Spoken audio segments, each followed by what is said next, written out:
Good morning. Welcome to Business Morning on Sunrise Daily. I'm Ini John McQuan. Yes, it's time to do business. The economy of Nigeria is not far off our lips. But let's start from the global space now. Oil prices rose for a second day on Thursday on expectations that demand in the United States, which is the world's biggest oil consumer, will improve as refineries try to return to service after outages. Also, there's the weakened dollar that's also driving that. Let's see the prices right there. Brent is up 0.2% at $83.20 a barrel. WTI for the United States is 0.2%, also in the green, $78.10 a barrel. Now let's look at the factors driving it. Crude stocks rose 7.17 million barrels in the week ended February 16th. This is according to the American Petroleum Institute. And then gasoline stockpiles also rose while distillate fuel inventories declined. U.S. crude inventories have climbed amid outage at large refineries that have left utilization rates at the lowest level in 2 years, though the plants are resuming output. BP's 430,000 barrel per day refinery, which is in Indiana, that's the largest in the United States Midwest, is set to return to full production next month after a power outage from February the 1st. Total Energies also 280,000 barrels per day refinery in Port Arthur in Texas is also working to complete a restart, though it's still operating minimal following a weather-related power outage. So we hope to see more supplies in the global oil market, and what that does obviously is to reduce prices.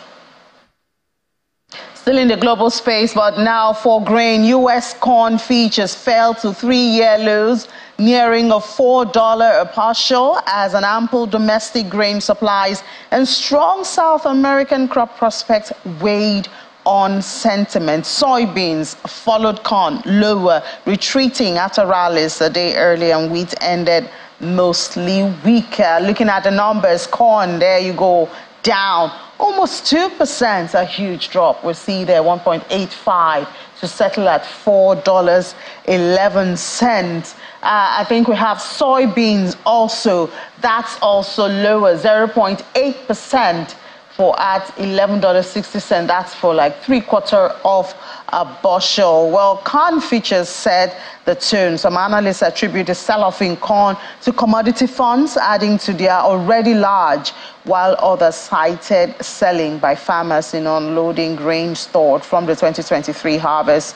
And we know that Russian cheap grain is also contributing to this. Also in Brazil, the harvest progressed right there, and the debates that the size of South American crops might come one way or the other. Meanwhile, expected rainfall over the next few days in Argentina's Pampas region will likely boost the 2023-2024 soybean and corn crops.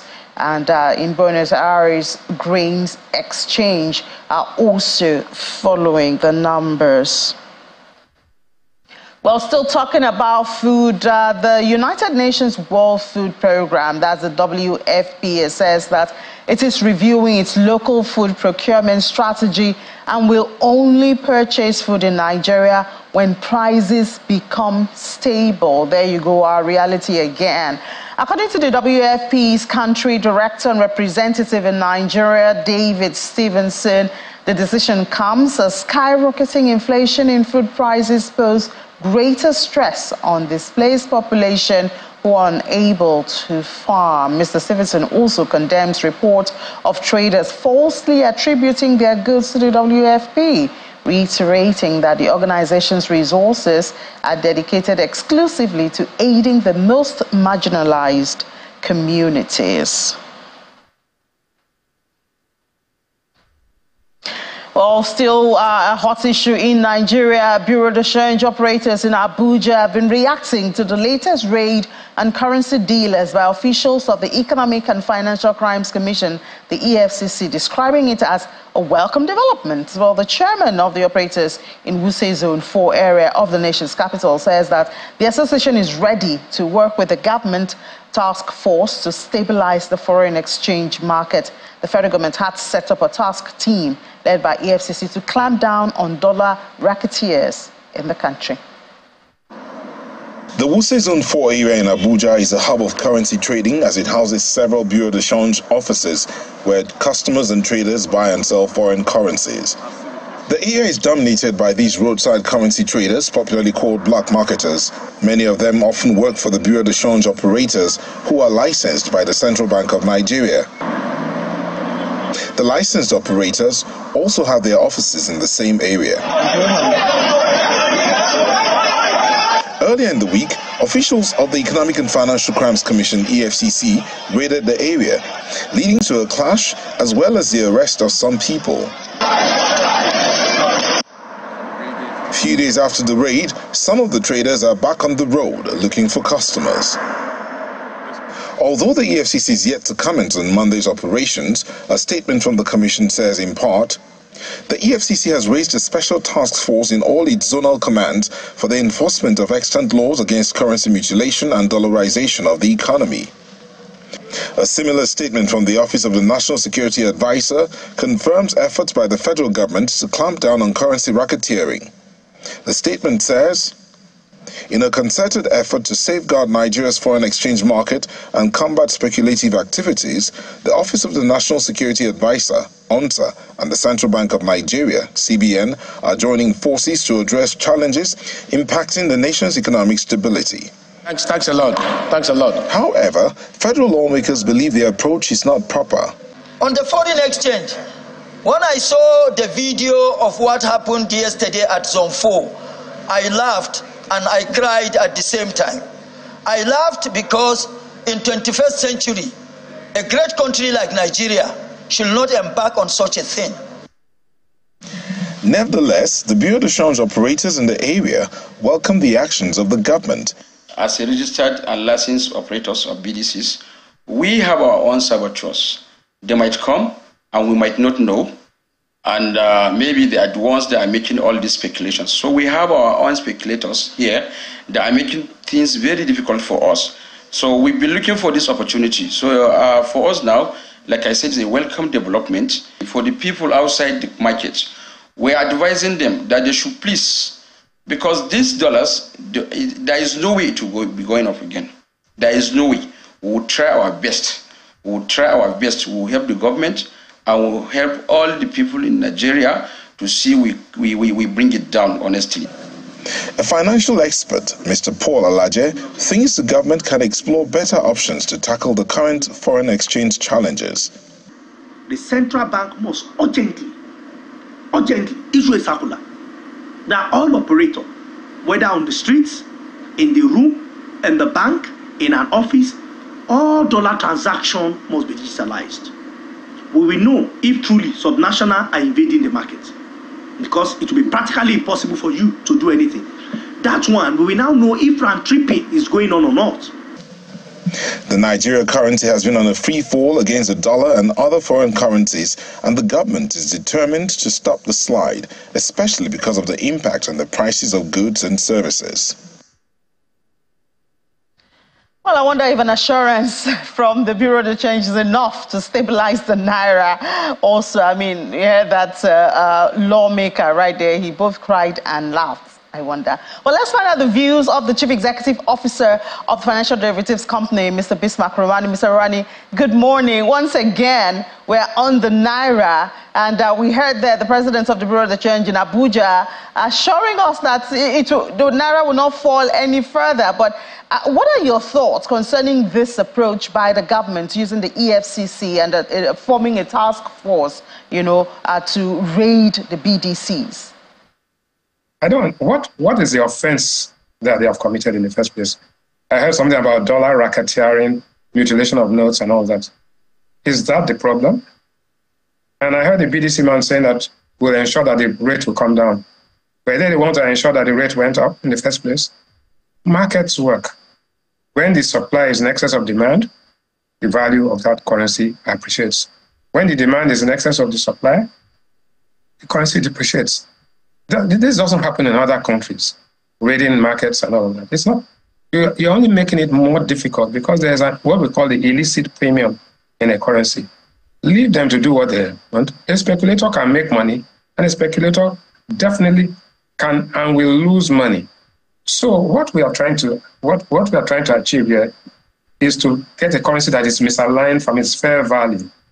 And the only way you can bring a currency in alignment with its fair value is to address the fundamental issues that are attacking that currency. So there's speculation, there's panic, there's fear, there's round tripping, there's all of these things. Those are as a result of market distortions. So let's not run away from the fact that this currency is now an embattled currency. And people have got to the point where there's not an effective price. Even if today it's trading at 1,915 naira to a dollar, 2,300 naira to a pound. But when you ask for the currency, you can't find it because they do not know whether you're an agent or law enforcement agent or not. Allow things settle down, and the true value of the currency will emerge. Definitely it's not 1,900, 2,000, but out of fear, panic, and front-loading of demand, we are beginning to see massive distortions. And look at what happened. The bond auction was undersubscribed. The treasury bill auction was oversubscribed. Now that if you mop up liquidity, it is that liquidity that they use to buy. So you have to ensure that the effective interest rates will actually rise towards the rate, not clearly to where the inflation rate is, but moving in that direction. That is being done right now. All this over what I call misguided enthusiasm of law enforcement agents chasing shadows, right? It's not going to. If anything, it's going to be counterproductive, very counterproductive. Let the markets settle, and when you have enough supply, intervene. If the central bank wakes up today and say we are going to intervene with $500 million, all the broad change will run into the bush because the supply will be so much. And imagine the naira equivalent of $500 million coming out of the system. All of a sudden, you use it to stabilize the naira, use it to manage excess liquidity, and the goods that will come in, if imported, will actually bring down prices. So it's simple and straightforward, but it has its own complexity because. So Mr. Rwani, obviously the long-term solution is supply.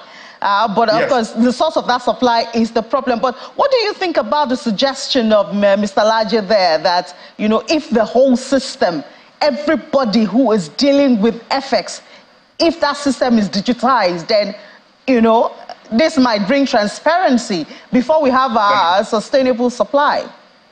I respectfully disagree. We do not need, all you need, if the central bank announces today that we are going to, and it's not a long-term thing. If you announce we are going to have an auction, open auction, everybody bids of $200 or $500 million today, you will see, and it will happen. Maybe the first day there will be this price, the next day there will be an auction. We auction treasury bills every 2 weeks. We auction bonds. So there's no big deal about auctioning foreign currency that is there, if it is there. If it is not there, then we need to go into the markets to raise that money one way or the other and sell it. You intervene in your currency when it is misaligned. The misalignment can be transient, it could be structural. And if both, then you now have a fundamental problem. Whether you have it digital or not doesn't increase the supply. What you need is supply or reduce demand. The way to reduce demand is to tighten money supply and increase interest rates. This is not a rocket science. This is very simple. And I wonder why people are making it so complex. But we see the money supply has increased. I think the central bank said about 76.36%. Where is this coming from? I've seen some conversations because of the new notes, the old one and the new one, and all of that. Cash in circulation is only about 6%. It's about 3 trillion naira. Total money supply is now 97 trillion naira. So every time when you monetize your assets, right, and you have the FAC, you pay contractors, essentially palliatives, you are printing money. And it's when the money is printed, I mean, not in physical cash form, you are making payments to contractors and you're doing all of these things. As long as you are doing that, the money supply increases. That money supply will chase, one, goods in the market, pushing up inflation. Two, foreign exchange, pushing up the exchange. And three, money laundering activities of real estate. So you go all over the place, people are building and all that. So the way to control money supply is to rein in government spending, making it more transparent, ensure that many things happen. But those are some long-term things. But the loose monetary conditions are totally different from tight monetary policy. You fight loose monetary conditions by tightening money policy, and then there'll be an effect of that because interest rates will increase, people will save more, consume less, and the currency will stabilize over time. But let me tell you this, no quick fix for this. So we can, I mean, is it safe to say it has to be that next week we're having MPC Monday and Tuesday? Yes. That means it's going to be a tight stance from the MPC. We have no choice. They must tighten and tighten well and have the effect. So when you say well, what range? I would say, I'm not a member of the Monetary Policy Committee, but I would suggest that nothing less than 200 basis points will send a signal to markets that, yes, this is what's happening. We've seen it on the Treasury bill primary auction. We've seen the bond auction at that rate. And then you need to go in with special stabilization securities to tighten up this thing so that the liquidity is there. And then also start an auction system. No matter how small it is, you will find that the rates will begin to, a true market will emerge.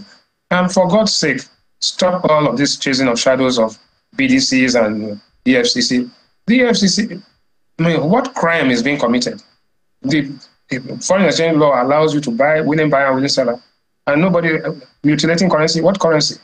So I think the earlier we stop doing dumb things, the better for the economy. Let us be much more circumspect, much more rational, and much more reasonable, because we cannot use one solution to create another problem. They should desist from all of this nonsense. All right, Mr. Rani, thank you so much for sharing your perspective with us this morning, Chief Executive Officer of Financial Derivatives Company.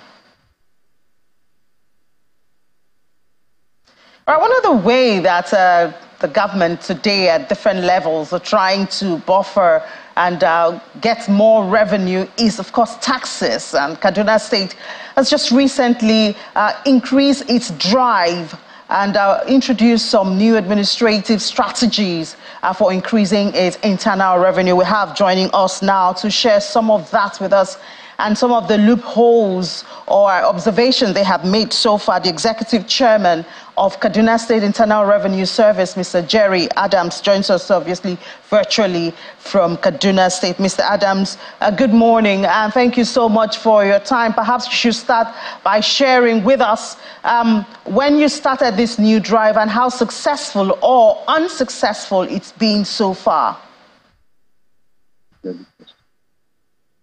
Mr. Adams, can you hear me? Yeah, I can hear you.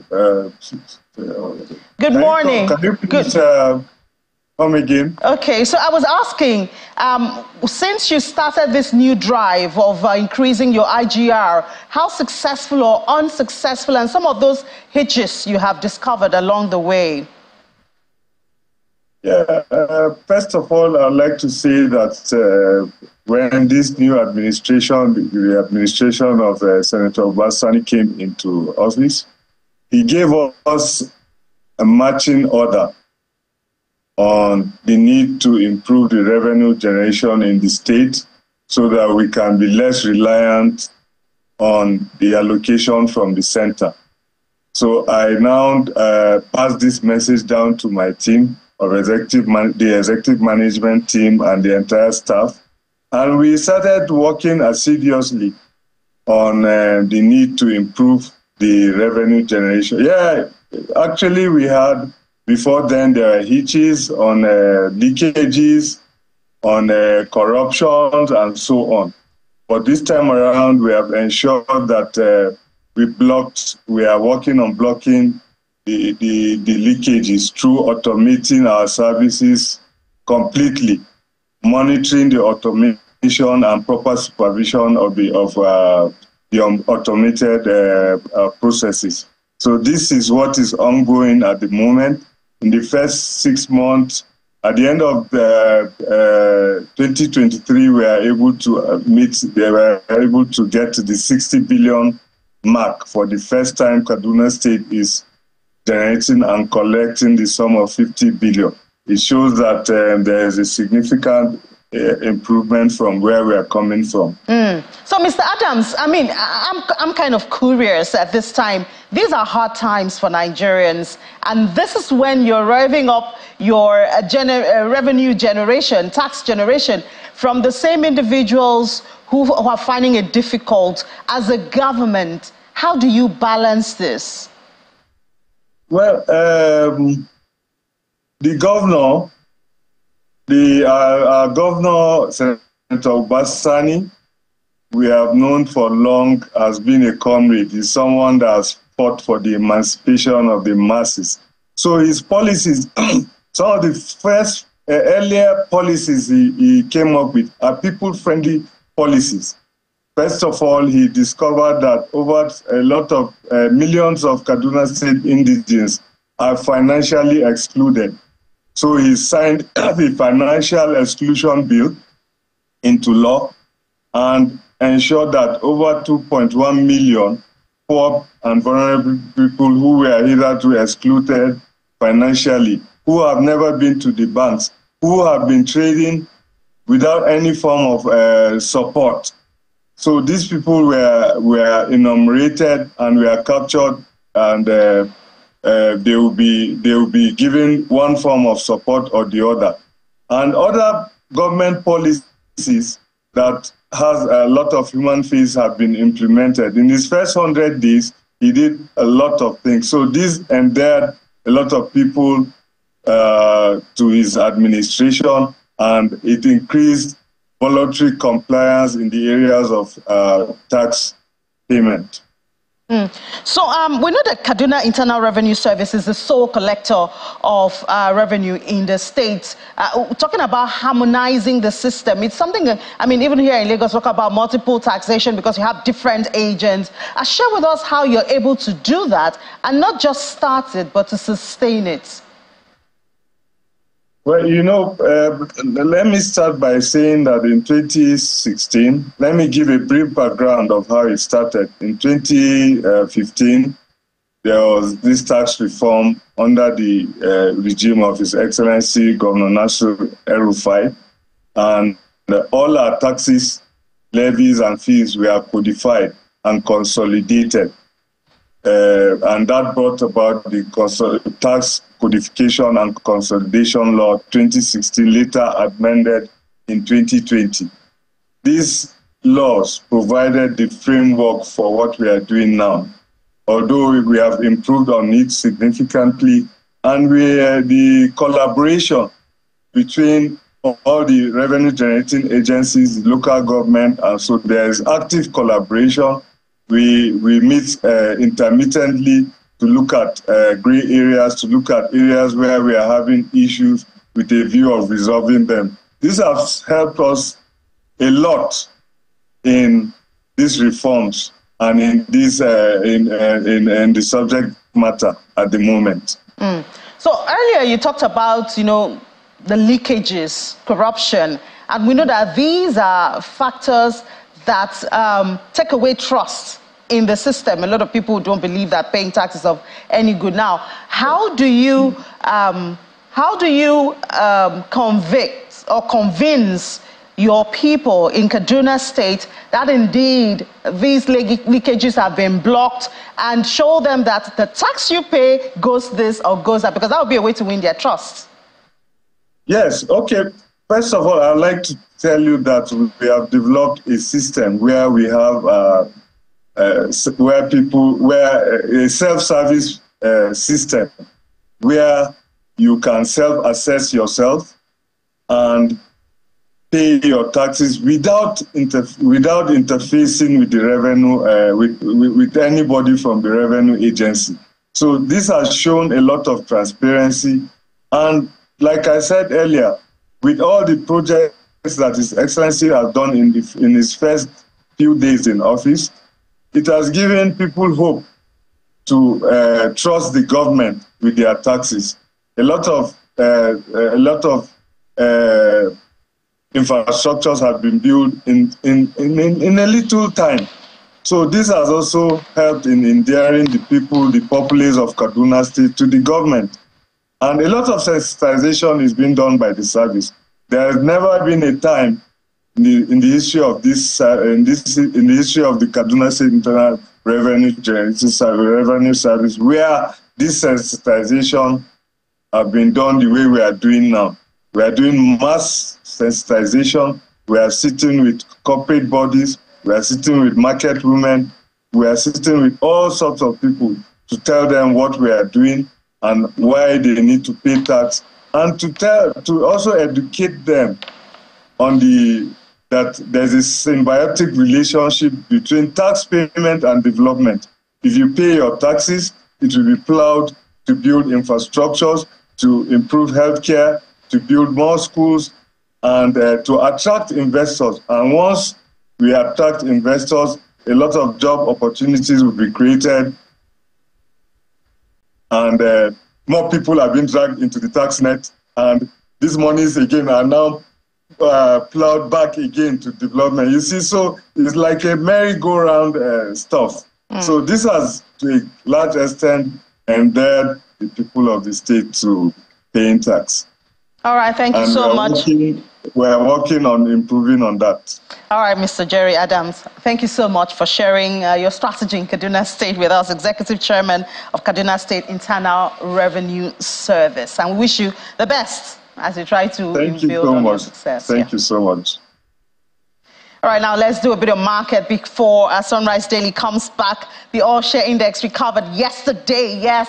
We went up 0.30%, but we're not yet back to the 56 trillion. We're still at 55.463 trillion, even though we gained 165 billion naira yesterday. I guess we'll have to work with this because, you know, yesterday was also an auction. There was a bond auction at the fixed income market. We'll talk about that tomorrow to see how that went. Maybe investors from here are going there. Volume yesterday was in the green, the only one for the activity chart, up 18%. Value and deals dropped. Not so much, we can see just about 1%. We can live with this one. Sectors, we see banking is up the most, liquid counter. Insurance, however, sustains that red color. It's done for 2 days now, 2.50. As consumer goods also, industrial goods, however, recovered. The big guys are there. And oil and gas has returned to 0.07%. Top trades yesterday had FBN Holding, Japol Gold, and Transcorp. Japol Gold, we see